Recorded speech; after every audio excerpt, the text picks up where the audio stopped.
ಅನ್ನೋದಕ್ಕೆ ವಿನಃ ನಿಮ್ಮಪ್ಪ ಮಾಡಿಲ್ಲ, ನಿಮ್ಮ ಅಪ್ಪಗಳಿಂದ ಆಗಿಲ್ಲ, ಮತ್ತಾರ್ಗಳಿಂದ ಆಗಿಲ್ಲ, ನಿನ್ಗಳಿಂದ ಏನಾಗ್ತೀನಿ ಅಂತ ಮಾತುಗಳೇನಿದಾವಲ್ಲ ಸಿ ಟಿ ರವಿ ಅವ್ರದ್ದು, ಇದು ಸುತಾರಾಮ್ ತಪ್ಪು. ಅವ್ರ ಅಪ್ಪಗಳಿಂದ ಆಗಿಲ್ಲ ಅಂದ್ರೆ ಇವ್ರುಗಳು ಆಗಬಾರಂತೇನಲ್ಲ.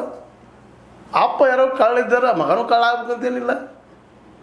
ಅಪ್ಪ ಮಾಡಿದ ತಪ್ಪಿಗೆ ಮಗ ಹೊಣೆ ಅಲ್ಲ, ಮಗ ಮಾಡಿದ ತಪ್ಪಿಗೆ ಅಪ್ಪ ಹೊಣೆ ಅಲ್ಲ ಅಂದ್ರೆ ಕಾನೂನು ಹಂಗದ. ಆ ದಿಶೆಯಲ್ಲಿ ಹೋಗ್ಬೇಕು. ನಾವು ಮತ್ತೇನವ್ರು ನೇರು ಸತ್ಯವ್ರು ಸರ್ವಜ್ಞರಲ್ಲ ಅವರು.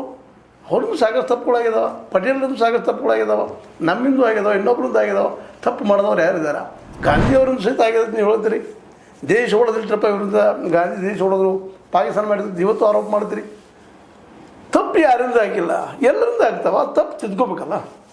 ತಪ್ಪು ಅತಿ ಆದಾಗ ಅಪರಾಧ ಆಗ್ತದೆ, ಇಷ್ಟು ಸಿಂಪಲ್. ತಪ್ಪಿಗೆ ಮತ್ತು ಅಪರಾಧಕ್ಕೆ ಏನಂದ್ರಪ್ಪ ಅಂದರೆ ಮರಳಿ ಅದು ತಪ್ಪು ಮಾಡಿದರೆ ಅಪರಾಧ. ಹೌದು, ಅದು ಸ್ಥಾಪನೆ ಮಾಡಿದಾಗ RSSನ ರಾಷ್ಟ್ರೀಯ ಸ್ವಯಂ ಸೇವಕ ಸಂಘ ಸ್ಥಾಪನೆ ಮಾಡಿದಾಗ ಹೆಡಗೇವಾರ್ ಅವರು ನೋಂದಣಿ ಮಾಡಬೇಕಾಗಿತ್ತು. ಬ್ರಿಟಿಷ್ ಸರ್ಕಾರ ಇತ್ತು, ಆ ಸಂದರ್ಭದಲ್ಲಿ ಆಗಲಿಲ್ಲ. ಸ್ವತಂತ್ರ ಬಂದ ಮೇಲೆ ಅದನ್ನು ಕೇಳಬೇಕಾಗಿತ್ತು. ಆಗ ಸಂಪ್ರದಾಯದಿಂದ ಬಂದಿತ್ತು ಅಂದು ಕೂಡ ಈಗ ಮುಂದಿನವ್ರು ಕೇಳಿಲ್ಲ. ಇವತ್ತು ಬೇಗಕರಿಗೆ ಕೇಳಬಾರಂತಲ್ಲ, ಇವತ್ತು ಹೊಸ ಯುಗಕ್ಕೆ ಕೇಳಬಾರಂತಲ್ಲ. ಮತ್ತು ಆದಷ್ಟು ಒಳ್ಳೇದಲ್ಲ ರೀ ನೋಂದಣಿ ಆದರೆ. ಹೌದು, ದುಡ್ಡು ಎಲ್ಲಿ ಬಂತು, ಯಾರು ಖರ್ಚು ಮಾಡಿದ್ರು, ಏನು ಮಾಡಿದ್ರು, ಎಂತ ಹೋದು, ಎಲ್ಲಿ ಹೋದು ಗೊತ್ತಾಗುತ್ತದೆ. ಸ್ವತಃ RSS ಗೊತ್ತಾಗ್ತದೆ.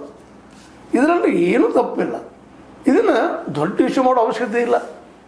ಯಾಕಂದ್ರೆ ನೋಂದಣಿ ಆಯ್ತು ಅಂದ್ರೆ ಅದ್ರ ಟ್ಯಾಕ್ಸು ಅದು ಸರ್ಕಾರಕ್ಕೆ ಹೋಗ್ತದಲ್ಲ. ಸರ್ಕಾರ ಯಾರು ಬಿ ಜೆ ಪಿ ಹೋಗ್ತದೆ ಟ್ಯಾಕ್ಸ, ಜನಕ್ಕೆ ಉಪಯೋಗ ಆಗ್ತದೆ. ಅದರಿಂದ ನಾ ಹೇಳೋ ಉದ್ದೇಶದಿಂದ ಈ ಸಂದರ್ಭದಲ್ಲ, ನೋಂದಣಿ ಮಾಡಿಲ್ಲ.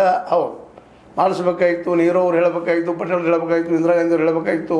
ಅವರೆಲ್ಲ ಬ್ಯಾನು ಮಾಡಿದರು. ಆ ಸಂದರ್ಭದಲ್ಲಿ ಏನಾಯ್ತು, ಆಯ್ತು ಯಾರು